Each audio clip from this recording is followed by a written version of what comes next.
My Adventures with Superman. I was actually I've been apprehensive about this show ever since it was announced. I was there when they announced it at DC Fandom, and I saw that opening picture, and I just went, oh no. Black race swap Jimmy Olsen, Lois Lane with short hair. Oh dear God, what's gonna happen? Then I saw the trailer. The trailer was not bad, and I'm like, okay, doesn't look bad. Let's get into it. You know, what are we expecting? We had like what, 10 episodes, 8 episodes. Uh, I think that I need to get this out of the way first. The animation, I hate it. I hate the animation. It's that Tumblr lazy ass animation that you see on webtoons and stuff. And I'm not dissing webtoons because some webtoons are good, but it's the Tumblr animation. You see this animation and all the sick Tumblr fan art on Twitter as well, and it's like the worst. I hate it. Hate this style of animation so much. So that annoys me. This show's got problems, man. This show's got some problems. But it's not as bad as I thought. I will say that it didn't go all the way as I thought it would, because there's some times where I'm like, oh God, are they going to talk about this and this? And they didn't. So I'm like, oh, thank God. So for the most part, I will say a lot of the stuff I thought was going to be in the show isn't. You know, for the most part, they just kind of stick to what's going on in the show. You know, like the plot of the show. They don't go off on tangents like other shows, like Velma, which would, like, you know, stop its plot to insult the audience some more. It's like they don't do that here. They very much stick to the plot, which, okay, that's commendable, you know? All right. You're not insulting the audience. We're at a point now where not insulting your audience directly is worthy of some acknowledgement. And that's a sad, sad statement.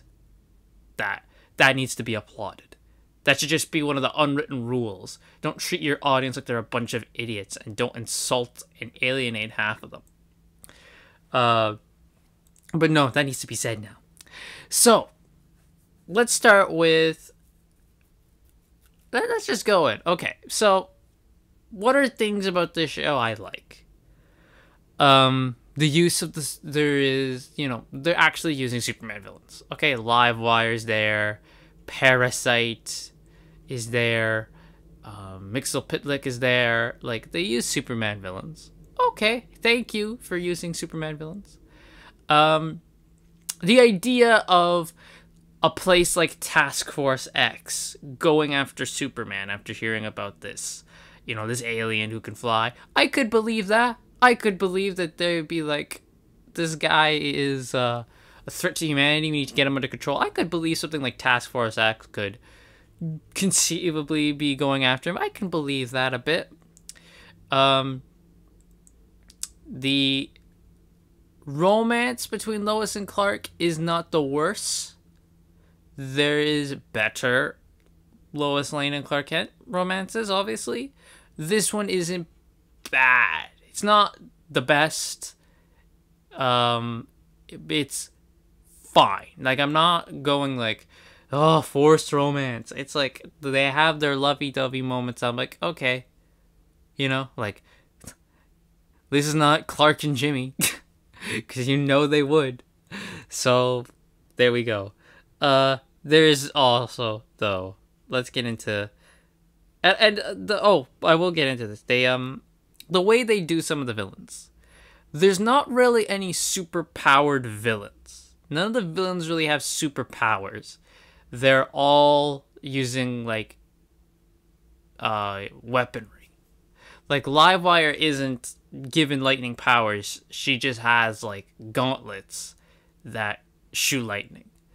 You know, Silver Banshee it doesn't actually look like a Banshee and can use a sonic scream. She's got a helmet that amplifies her voice. Parasite is not a guy who's malformed into being this weird horror show. He's wearing a suit. You know, like, okay, that's the modern day version of it. They're just using weaponry, and I'm fine with that. Okay, that's fine. You know, I get it. It's a different way that I'm not completely against. But now let's go into the stuff I hate. So, oh boy, where do I start?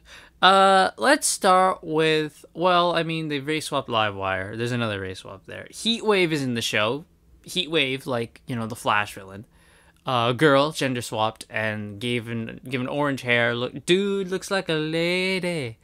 All the women in this show, none of them look feminine. None of them look feminine. Majority of the women in this show, all are just men. They're all just men. And that is the problem with so much modern day stuff, is they don't let women just be women. They're all muscular and they've got short hair. It's like it's literally you just designed a dude and then put like little eyelashes on them. That's all they did. It's like, God, can I go back to the time when I could tell men and women apart? That'd be nice. You know, like when women looked like women? That was crazy. Even Lois, she's the haircut and the way she's drawn, you wouldn't know. You wouldn't freaking know. And we get to an episode where there's a male Lois Lane, because they did the whole multiverse thing. Can't tell the freaking difference, and that was on purpose. Cadmus is in the show. Briefly mentioned in an episode. Cadmus is now defunct and dead. By this point. And we have Monsieur Mola, of course, the gorilla, who's usually normally with the Brain. They're in the show for an episode. They're lovers. You heard me right. A gorilla and the brain of a man are lovers. They put that in the show. So, that got a big FU from me, out loud. Superman weak as hell in this show, my God. And I get they want to do the thing where it's like he's learning his powers from the beginning. The whole point of him being Clark Kent and coming into Metropolis is he's got his powers now. Because he learned his powers and tried to master them at least to a certain degree before he came to a hugely populated city where he could injure people. You know, he kind of has a grasp on the majority of his powers by the point he arrives in Metropolis. So, you know, he doesn't heat vision someone's eyes or, you know, accidentally shake someone's hand and break their hand. You know, he's got a good grasp on his powers. He gets the bumbling Clark Kent facade pretty much down pat. You know, that you see in stuff like Superman the Animated Series or this Christopher Reeves movie. He pretty much has his powers mostly in control. I'm not saying he can't, you know, unlock powers as the show goes on. I'm not saying that at all. I'm not saying he can't get stronger as the show goes on. Not saying that at all. You can very easily do that in a reasonable way. But the way they're going about it is he knew nothing. He's got nothing from the beginning. And that, to me, just doesn't work for Superman. He's been best friends with Jimmy Olsen since, like, college or something. No, because he kind of meets Jimmy at the Daily Planet. We'll get to about the Daily Planet. Okay, Perry White's there, by the way. Who they keep as the grouchy kind of head. Alright. Cool. Made him black, because of course they did. Catrat's there as well. I don't remember. I think she might have been race swapped as well. She might have been race swapped as well. There was... So they start off as interns, right? When they joined Daily Planet. Okay. You know, that's the thing. It's Lois, Jimmy, and Clark Kent's first day when the episode's... On the very first episode. It's all their first day at the Daily Planet. Which... No? No. Lois Lane, by the time we meet her, already a kind of known writer.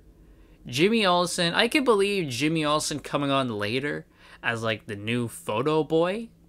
You know? Like, I can believe that. Like, if you want to have Jimmy be the new guy, I can believe in, like, you know, not even the first episode, but, like, maybe episode 5, Jimmy Olsen shows up for the first time as the new photo boy and introduces himself to Clark for the first time. I can so believe that. if you want to do this weird thing, even that Jimmy and Clark have known they're like the same age in this show when Clark Kent is way older than Jimmy Olsen. Because, Jimmy Olsen's always the kid, like he's either a teenager or a young adult who is, he's the kiddish one. He's like the little brother. That's Jimmy Olsen. And this one, he does not act that way. In this one, he's a conspiracy nut, Jimmy Olsen. He goes by Flamebird. Flamebird will, to some DC fans, you guys should know what Flamebird means to Superman lore. So I kind of popped for Flamebird a bit upon hearing, like, he goes by Flamebird's like his, like, his conspiracy nut and, like, name, right? He goes by Flamebird. That's his fake name. Which Flamebird is a Kryptonian superhero, by the way, for those who don't know.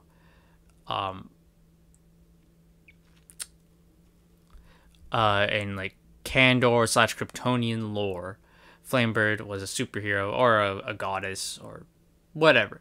Flamebird is the name of a Kryptonian, person who also had a sidekick called Nightwing, which is where Dick Grayson got the name Nightwing from. In Nightwing Year One, he went to Superman, and Superman told him the story about it, and he's like, "Oh, Nightwing, good idea, huh? Yeah."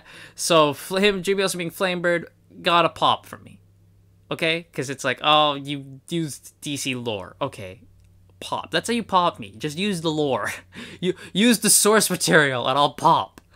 So, Jimmy's got that, which it's an interesting take on Olsen. Not a bad take. There is some actually genuinely kind of goofy moments with him that do work by him being a conspiracy nut.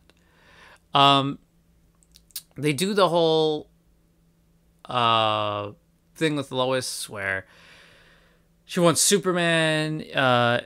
They do the thing where she falls in love with... Let's talk about their relationship for a bit here. I'm going all over the place, but I have to. They do the thing where Lois Lane falls in love with Clark Kent first, then Superman instead. She doesn't really love Superman in this. She falls in love with Clark Kent first, which is nice. But the way it usually goes is she falls in love with Superman, then she falls out of love with Superman, falls in love with Clark Kent from there because she realizes she can't attain a Superman. But then she realized Clark's been in front of her the whole time. They start going out, and then he reveals, "Hey, I'm Superman." And she's like, "Well, goddamn, I got best of both worlds." And she also, can slap herself, be like, "How did I get fooled by the stupid glasses?" In this one, she's pissed off he never told her. When he very rightly points out, "I didn't want to hurt you. I just arrived, and you had said previously you wanted to find Superman and expose his identity." And she's like, "Well, if I knew it was you, I wouldn't do it." Well, he doesn't know that. He just met you a week ago. Yeah, you're friends, but a week? And you two he might think you're kind of cute? Like, I'm sorry. Clark's in the right here. And they want you to be like, "Oh, they're both having such good points." He is in the right. I've known you a week. Yes, I think you're cute, and yeah, we're friends, but I've known you a week, and you're a reporter, and you have every chance you've shown you want to find Superman, expose his identity, to boost your fame. And we're meant to feel like she has a point here, which she very clearly doesn't have a point here. And then they do the whole, oh, we're mad at each other for an episode, and then they fall in love and kiss and all that, whatever. Classic trope. Superman, I will say, Clark Kent, he's not bad in the show at all. He's the one character I think they got down fine. Like, they better have, if you're going to do a Superman show, you better get Superman freaking right. He's optimistic in this one. Thank God we have freaking optimistic Superman. It's a joy. It's a breath of fresh air to have a Superman who's optimistic and hopeful and always sees the good in people. He is, again, like I said, learns his stuff from the very beginning, so he is very weak. Which, okay. His suit is not the worst. The S I don't like. You see pictures of it. It's not even really an S.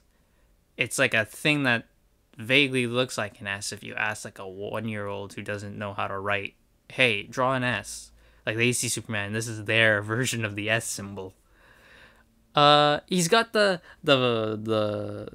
shorts on underneath. That's fine. They made it look good. That's cool. I'm all for Superman wearing shorts. So I'm fine with that. His suit's not the worst. I just like the S to be more S-like. And the way they did his parents is like Jor-El looks like he was a general in this one, not a scientist.